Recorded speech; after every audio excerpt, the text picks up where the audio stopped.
Na aula de hoje, a gente vai discutir um pouco sobre a questão do filtro biológico percolador, que a gente chama de FBP.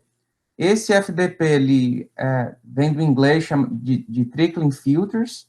Então, vocês podem encontrar muita informação na internet, em livros textos.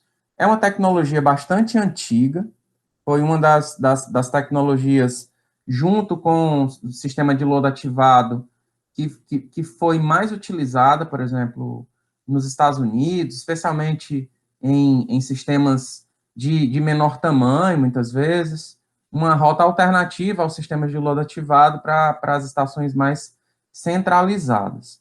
E aí, tradicionalmente, foi se empregado muito material mais grosseiro, pedras grosseiras, aquela brita mais grossa, que é a brita número 4, às vezes até um material superior à brita número 4 é utilizado, e grandemente se empregou esse filtro biológico percolador com a utilização de um decantador primário, para remoção ali de grande parte dos materiais sedimentáveis e diminuindo o risco de colmatação, aumentando ali a eficiência de remoção de matéria orgânica e muitas vezes aumentando a capacidade de nitrificação dessas unidades. Com a questão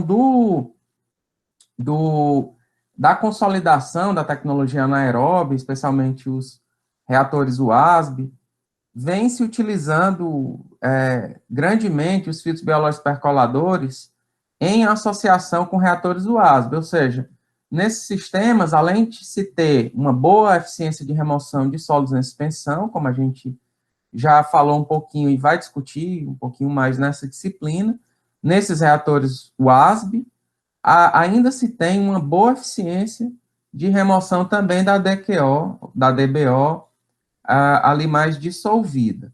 Portanto, acaba melhorando grandemente a performance dessas unidades de pós-tratamento com filtros biológicos percoladores.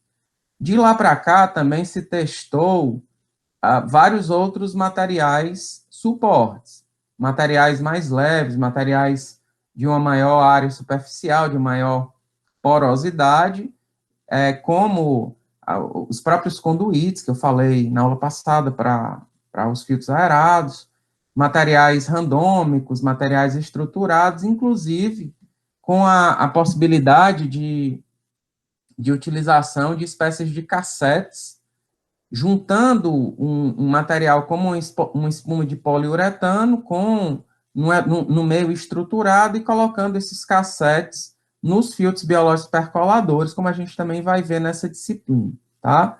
Então, com isso, se acaba aumentando a capacidade de retenção de biomassa, né? Ou seja, começa-se também gerar condições de viabilizar o crescimento de bactérias nitrificantes, aumentando desta forma a capacidade de nitrificação dessas unidades.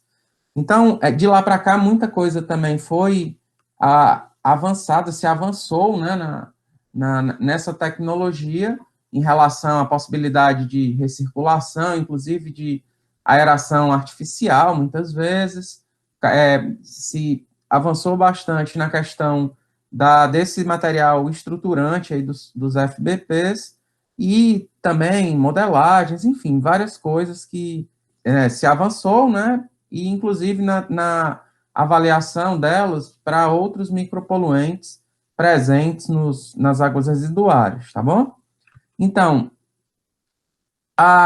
como características mais gerais da tecnologia de FBP, a gente tem que, primeiramente, em relação aos filtros aerados, é uma tecnologia que ela também é aeróbia, não necessariamente, né, é uma tecnologia aerada, ela, na maior parte das vezes, é um processo aeróbio tradicional, cuja ventilação acaba levando o oxigênio para dentro ali do meio suporte, viabilizando a remoção dos poluentes. Essa distribuição do esgoto pode acontecer tanto a partir de dispositivos rotativos, como principalmente para os maiores sistemas, mas também, especialmente nos sistemas mais modulares, em fibra de vidro, etc., os menores sistemas, a gente tem uma alimentação a partir de sistemas fixos, com espécies de sistemas em espinha de peixe, muitas vezes, colocados com furos ali, que acabam distribuindo esse esgoto lá na parte superior do FBP, evitando-se curtos-circuitos hidráulicos e zonas mortas. Isso tem uma vantagem em relação, por exemplo, à forma mais tradicional, com o uso de um motorredutor, de um sisteminha móvel que fica jogando esse esgoto na área superficial do FBP, que muitas vezes requer manutenção, esse motorzinho quebra muitas vezes,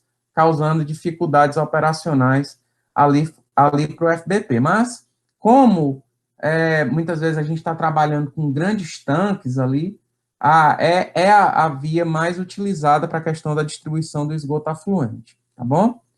Como eu falei, o fluxo do esgoto é descendente e, como característica, também é um sistema não afogado. Portanto, uma coisa que é importante da gente mencionar é que para todo e qualquer sistema não afogado, né, ou seja, o líquido ali não está preenchendo totalmente o meio suporte, é um fluxo não saturado, né, a gente não pode utilizar ali grandemente o conceito de tempo de detenção hidráulica. Portanto, para esses sistemas, por exemplo, em algumas wetlands de escoamento vertical, por exemplo, o FBP, sistemas não afogados, né? A gente tem que trabalhar mais com o conceito de taxa de aplicação para além de tempo de detenção hidráulica, tá? TDAH é muito utilizado aí para sistemas afogados, como lodo ativado, como reator WASB, como as wetlands ali de fluxo horizontal, né? Aí, de fato, o conceito de tempo de detenção hidráulica pode ser melhor utilizado, melhor aplicado. Beleza, então, os filtros biológicos percoladores, eles tanto podem ser classificados como sistemas de alta taxa, como taxa moderada, e também como de baixa taxa. Como a gente falou na aula passada, essa aplicação de maiores quantidades de esgoto ali por unidade de volume do FBP acaba resultando também na maior ou menor estabilidade do lodo formado. Ou seja, nos sistemas de alta taxa, como eu tenho uma quantidade de matéria orgânica mais abundante, esse meu lodo formado ele vai ser não estabilizado. Se eu trabalho com FBP do tipo baixa carga, devido à condição de baixa quantidade de matéria orgânica e de escassez de alimento, ele vai utilizar as próprias reservas energéticas e isso vai resultar numa estabilização prévia do lodo ali no próprio sistema e isso vai, de uma certa forma, impactar nas unidades de gerenciamento de lodo, que também fazem parte ali da estação de tratamento. Então, o FBP, numa estação, a gente tem ali um tratamento preliminar, que a gente já discutiu enormemente aqui na disciplina. A gente tem uma unidade de remoção de sólidos em suspensão, que pode ser um decantador primário ou, no caso da gente aqui, muito vem se utilizando de reatores anaeróbios, do tipo manta de lodo e fluxo ascendente, reatores WASB, e a gente tem o pós-tratamento a ser realizado no FBP. Depois do filtro biológico percolador, convencionalmente vem se utilizando decantadores secundários para se remover eventual sólido em suspensão que acaba saindo aqui do FBP, especialmente, né, quando esse biofilme começa a crescer para além da capacidade, para além da resistência que ele tem ao cisalhamento ali imposto pelas condições de fluxo do esgoto. E aí o efluente aqui, ou ele pode ser descartado em um corpo de água, como vocês estão vendo aqui, ou muitas vezes a gente ainda realiza uma desinfecção. Normalmente vem se utilizando cloração, ou cloração seguida de descloração, ou radiação ultravioleta, grandemente, e aí descarte em corpo receptor, ou muitas vezes vem se gerando um esgoto com características compatíveis para os padrões de reuso. E o lodo aqui, como a gente está mostrando, dependendo do tipo de FBP que a gente está projetando, né? Como a gente, nesse caso aqui dessa figura, tem um reator USB, a gente pode utilizar o mesmo conceito que discutimos na aula passada, em que o reator USB é a única unidade de descarte de lodo. Ou seja, esse lodo aqui, mesmo não estabilizado, do FBP, retorna para o reator USB para adensamento e estabilização, e aí do reator USB, como a gente gera um lodo estabilizado, manda para a unidade de desidratação e encaminhamento aqui para um aterro sanitário, por exemplo, ou se a gente está pensando na questão do reaproveitamento desse lodo, esse lodo após a desidratação é encaminhado para uma etapa de higienização e encaminhamento para uma unidade de reaproveitamento desse material. Nessa foto aqui de baixo, a gente observa todas essas outras unidades. De um reator aqui, o ASB, precedido de uma unidade de tratamento preliminar, uma bateria de reatores UASB. O efluente dos reatores UASB é encaminhado por gravidade para os FBPs. Como vocês estão vendo, aqui são os braços rotativos do FBP, e o efluente do FBP é encaminhado aqui para um decantador secundário, onde vai acontecer uma separação sólido-líquido. O sólido é encaminhado para o reator USB, o líquido é encaminhado para uma unidade de desinfecção e encaminhamento desse esgoto tratado, tá bom? Isso aqui é também mais alguns outros esqueminhas dos FBPs, como eu falei, ele dependendo aí do arranjo tecnológico, a gente pode ter, né, um retorno desse lodo para o reator anaeróbio para estabilização e adensamento, estabilização e descarte, ou muitas vezes esse FBP, quando ele é projetado já como um sistema de baixa carga, eu tenho um lodo estabilizado, né? E aí esse efluente ele é encaminhado diretamente para um corpo receptor, dependendo do tipo de FBP. Hoje em dia, com esses cassetes, muitas vezes com uma boa capacidade de retenção de biomassa, muitas vezes nem decantador secundário está se projetando, tá bom? Portanto, temos diferentes arranjos aqui nas estações de tratamento. Isso é uma possibilidade com a utilização desses meios estruturados, chamados de cross-flow, que a gente tem a junção, muitas vezes, de um material polimérico, por exemplo, uma manta de poliuretano, que vai viabilizar um bom crescimento microbiano, e essa manta ela é confeccionada dentro desses outros elementos que vão exatamente permitir uma boa distribuição do fluxo e vão permitir uma colocação, uma organização ali no reator, né, muito mais eficiente do que quando se joga ali em cima ali no meu meio suporte, ali em cima da placa vazada, da placa na forma de colmeia ou em cima das minhas vigotinhas, esses meios suportes aí na forma de conduíte, na forma de anéis plásticos randômicos ou mesmo a pedra. Então, a gente tem aqui o distribuidor rotativo, o jato de esgoto aqui na parte superior, o fluxo e a entrada aqui do ar, né, pela parte inferior do FBP, certo? Então, o que a gente observa aqui é exatamente o fluxo descendente do esgoto e o fluxo ascendente do ar, oxigenando ali o meu meio suporte, né? Haja visto que é um processo aeróbio de remoção da matéria orgânica carbonácea e também a nitrificação, como a gente viu, é um processo aeróbio, tá? Uma vista aqui da entrada do esgoto, a distribuição desse esgoto na parte superior do FBP, o meio suporte aqui, E aqui toda a parte estrutural de sustentação dessa vigota, ou dessa placa, que é utilizada para a sustentação do meio suporte.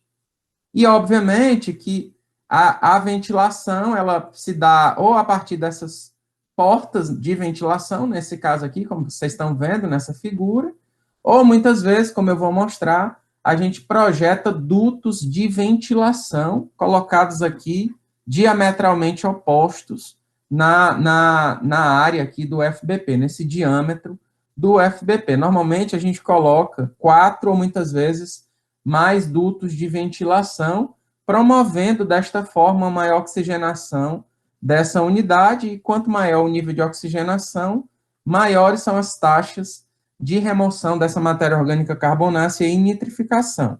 Por quê? Porque muitas vezes na deficiência de oxigenação, a gente tem uma nitrificação parcial e não uma nitrificação completa, ou seja, esse nitrogênio amoniacal, ele é transformado somente em nitrito e muitas vezes não é transformado em nitrato, né? E quando a gente tem um sistema UASB-FBP, o que acontece muitas vezes é que parte desse efluente do FBP é recirculado para o reator UASB, onde acontece a desnitrificação. Ou muitas vezes via nitrito, ou muitas vezes, ou na maior parte das vezes, via nitrato. E são processos que acabam acontecendo de maneira simultânea num reator UASB, ou seja, a gente tem que garantir que essa desnitrificação acabe não impactando na transformação metanogênica tradicional de redução de sulfato no reator UASB, tá? Então, tudo isso a gente pode vir a comentar, a discutir um pouco mais para frente, tá bom? Beleza. E aqui, gente, só mostrando, né, a saída desse esgoto aqui do FBP, mostrando, de fato, como o nível se situa na parte inferior e a entrada na parte superior, que, de fato, é um sistema não afogado, tá bom? Isso aqui são alguns parâmetros de remoção de matéria orgânica, em termos de DBO, de DQO, de nitrogênio, tanto em termos de nitrificação, quanto também, muitas vezes, em termos de remoção de nitrogênio total, ou nitrogênio total que GELDAL, né? A gente tem aqui, como características operacionais e características mais gerais do meio suporte, né? A gente tem a classificação como FBP de baixa taxa, de taxa intermediária e de alta taxa. Quando a gente utiliza baixa taxa, uma vez mais, o lodo que eu vou formar é um lodo estabilizado, alta taxa é um lodo não estabilizado. E aqui o tipo de meio suporte usualmente utilizado: pedra, para os sistemas de baixa taxa e taxa intermediária, e alta taxa, tanto pedra quanto material plástico, ou material estruturado, né? Por exemplo, a manta de poliuretano, tá? Aqui são as taxas de aplicação superficial em metro cúbico, metro quadrado dia, de 1 a 4 aqui para baixa taxa, chegando-se até 10 até 75 metros cúbicos por metro quadrado por dia. Então, observem que quanto maior essa taxa de aplicação, menor será a demanda diária, consequentemente, mais compacto será o meu FBP, tá? E isso é importante, especialmente quando a estação de tratamento se situa ali na zona urbana, que a área é um pouco mais escassa, que muitas vezes a área é cara, né, ali para a construção da unidade de tratamento. E muitas vezes com isso, com esses materiais estruturados, eu posso sair muitas vezes ali de um FBP mais, digamos assim, mais de menor altura e mais largo, para um FBP um pouco mais verticalizado, tá bom? Aqui embaixo a gente tem outros parâmetros em termos de carga orgânica volumétrica, em termos de quilo de DBO, que é o parâmetro utilizado aqui para o dimensionamento, medindo a parte da matéria orgânica, né, por metro cúbico por dia, 0,07 a 0,22, e no caso da baixa taxa, e até chegando a 3,2 quilos de DBO metro cúbico dia para os sistemas de alta taxa, quando a gente utiliza material plástico. Razão de recirculação aqui, e outros aspectos ligados aqui, por exemplo, à eficiência de remoção de DBO, que pode se chegar, muitas vezes, até 90% de remoção de DBO, né, com o sistema, por exemplo, ASB-FBP. Beleza. Em termos de remoção de nitrogênio, a gente tem grandemente a questão da nitrificação. Nessas unidades, raramente a gente tem a ocorrência de grandes nitrificação, desnitrificação simultâneas ali, tá? Quando muito, a gente consegue uma boa capacidade de nitrificação, mas quando a gente tem a associação de um reator, o ASB com o FBP, a gente acaba também conseguindo, muitas vezes, a remoção do nitrogênio total, mas com a recirculação de parte desse efluente para o reator UASB, ou seja, a desnitrificação acaba acontecendo não no FBP de maneira simultânea, mas de uma maneira sequencial com a recirculação do efluente do FBP para o reator UASB, tá bom? E aqui, né, alguns aspectos ligados à questão do dimensionamento, como a vazão afluente ali ao FBP, que normalmente a gente trabalha também com vazão média ali no dimensionamento, tá bom? E também a gente utiliza esse conceito, ou a gente adota uma taxa de aplicação superficial, e aí calcula essa demanda diária. E aí a gente vai ter oportunidades de fazermos um exemplo de dimensionamento, possivelmente na próxima aula, né? Haja visto que eu vou tentar compatibilizar a aula com a prova, tá bom? Então, possivelmente a prova será de 1 hora, e o restante do tempo eu vou utilizar para a gente mexer um pouquinho nesses aspectos mais numéricos desses dimensionamentos que a gente viu até então, tá? Dessas tecnologias que a gente viu até então. Beleza, então essa aqui é uma vista, olha, de um FBP. A gente tem aqui o distribuidor rotativo. A gente tem, muitas vezes, esse distribuidor rotativo, ele acaba girando com a própria força do afluente que está sendo encaminhado para ele, mas a gente tem também a colocação de um motorredutor, né, para girar, fazer com que esse negócio gire quando a força não é suficiente para a promoção desse giro, na velocidade que a gente precisa, né, muitas vezes. E aí a gente tem digamos assim, o engastamento desse distribuidor aqui no eixo central do FBP, né? E aqui a gente tem várias janelinhas para a distribuição do esgoto afluente em toda a área superficial. Portanto, vocês observam que a gente tem várias janelas, e isso está girando constantemente, alimentando ali todo o volume reacional do meu FBP, tá bom? Isso aqui é uma vista, olha, do tipo de meio suporte, nesse caso aqui, brita, como vocês estão vendo. E a gente tem também nessa foto a vista das janelas de ventilação. Ó. Então, essas janelas de ventilação é exatamente para se ter um gradiente de temperatura entre a parte externa e a parte interna do FBP. Então, essa diferença de temperatura é que vai exatamente promover a circulação do ar dentro ali do FBP, oxigenando o meu meio. Isso aqui é uma vista do FBP com a brita, como vocês estão vendo, aqui em cima, né? Isso aqui, o que vocês estão vendo é exatamente o decantador secundário, o esgoto, o sobrenadante, né, que passa aqui pelo FBP, né, que vai lá no fundo, já que é um fluxo descendente, ele é encaminhado por gravidade aqui para o decantador secundário, ó. O material sólido, os sólidos sedimentáveis vão para o fundo, vão constituir esse lodo, e esse lodo, muitas vezes, como eu falei, com uma bombazinha, retorna lá para o reator WASB, para o adensamento e digestão. Quando não, esse material aqui vai, né, esse lodo, ele vai ser descartado para a unidade de desidratação ou unidade de digestão e desidratação e encaminhamento para um destino final. E aqui a gente vai ver em mais detalhes na parte de decantador secundário, né, como isso acaba acontecendo.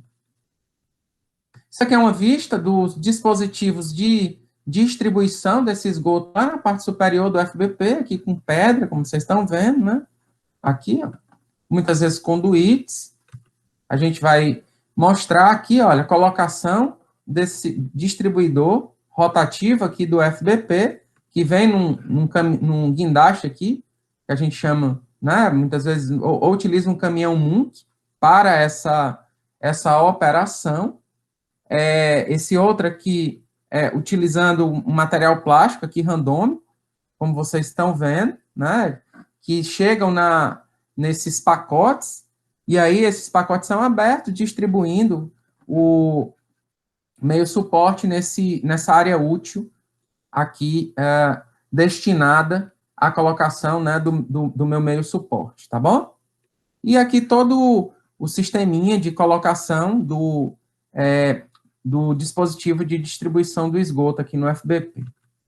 Outra vista aqui, olha, do material plástico randômico utilizado aqui nesse FBP, ó. E aqui uma vista do decantador secundário, olha lá.